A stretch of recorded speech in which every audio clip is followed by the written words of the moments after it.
What's going on, Assassins? It's Darkshot of the YouTube Assassin, and we end the Taco Tuesday Trifecta with Assassin's Creed Origins, something that I've been playing an awful lot lately. But anyway, our normal mode god is Sobek, and what we're going to do is pretty much our standard, but I'm going to try something new a little bit into it.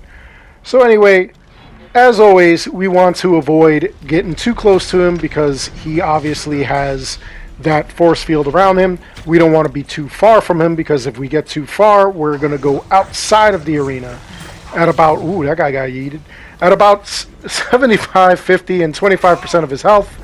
He will have these minions come out. The minions will attack you on sight, obviously. You just take them out, make sure you have them all because they are tethered to his health. And that bubble on his chest will not pop up again until you take them out. Speaking of the bubble on his chest, you definitely want to make sure that you are hitting him with a bunch of arrows from a distance. Make sure that you're picking up those bags that you see on the ground because those bags will give you more arrows and keep you in this fight, keep you going. Now, we're going to keep running around, as I've said. A couple of the things you want to avoid are his hazards. He has that wall that he throws of rocks. He has the rock boils that come out of the ground. And then he also has a giant, like, just flinging of a million arrows. And you either want to get away from that or you want to have your shield up so that way you're just not taking that damage or as much damage. Here comes that volley of arrows. There it is. We're avoiding it. We're going to keep going around. Now, one of the things that I tried that I actually want to see later on, after you kill these guys, you can actually poison their bodies and they seem to die pretty fast. So, here, we're going to try this one. I think right here. There we go. And you see them take that poison. That was pretty wild. They could also be damaged by any of his hazards, the arrows, all kinds of things like that. So you definitely want to make sure that, you know, you're still putting yourself on the other side of the minions so that way he takes out his own minions. Anyway, when you get down to about 10%, that's when he'll just give up. When he gives up, he'll actually just die and you beat the god. You beat Sobek. So, 1000 XP for defeating him, 250 drachma, and because I already have this piece of equipment, I get another 1000 XP. Otherwise, you would get a piece of equipment, one of the god items, the normal mode god items. And I think it's kind of cheesy that you only get 1000 XP and 250 drachma for defeating him. Anyway, Anubis is our hard mode god. That means that he is going to be 3 levels higher than our highest level. Whereas the normal mode god will always be level 40, or the same level that you are. You know, if you have any of the expansions, you get on the first expansion to 45. The second one you get to 55. He will be 48. Whereas the normal mode god will be whatever level you are. So I'm level 55, which is the highest. He'll be level 55. Now here's something that I just learned today. I was today years old when I learned this. As I'm defeating these guys, I wanted to kind of poison them and see if the other bipedal minions would die to that.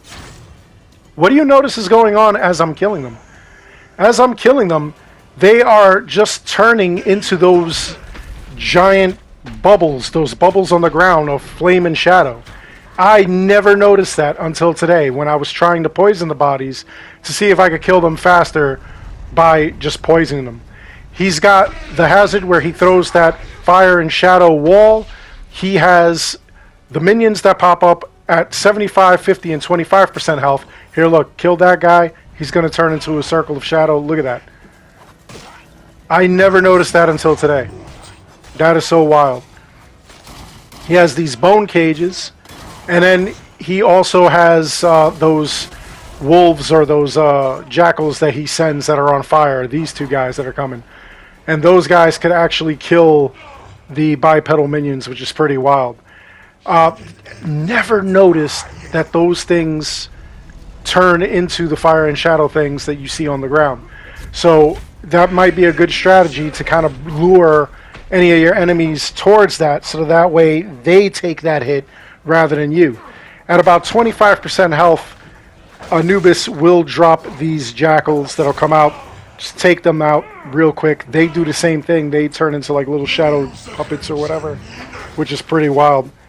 And, you just defeat them. After you're done with them, a couple more hits and Anubis will be gone.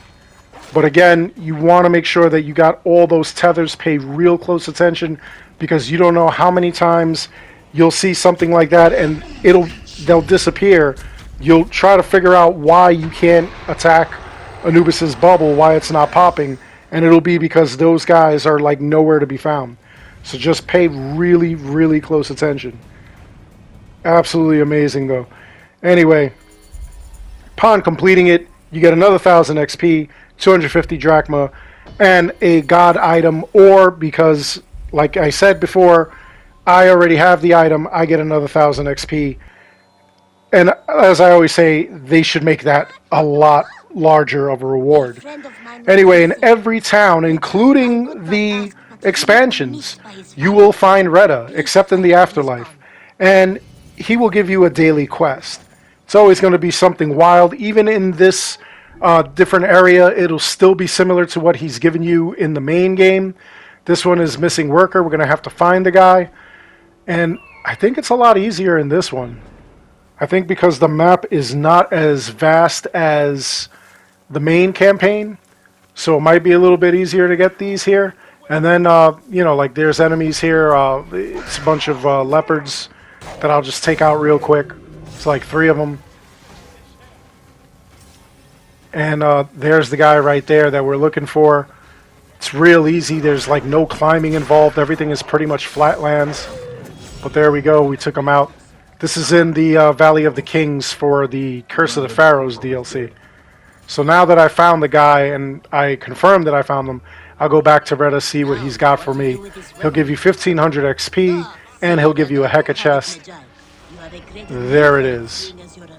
It's a epic item, which means nothing in this thing. Legendaries are more powerful in this game, so I'll just sell it off, which you can do here. And then you could turn around and possibly buy more Heka chests if you want to gamble and get legendary gear. Anyway, that's all there is to this video. I hope you enjoyed it. Please make sure you like and subscribe. It helps this channel out an awful lot. As always, I want to thank each and every one of you for watching. Until next time, take care, be good, stay safe, take care of each other. I'll see you all in the next one. And you know we end this on a ya-yeet.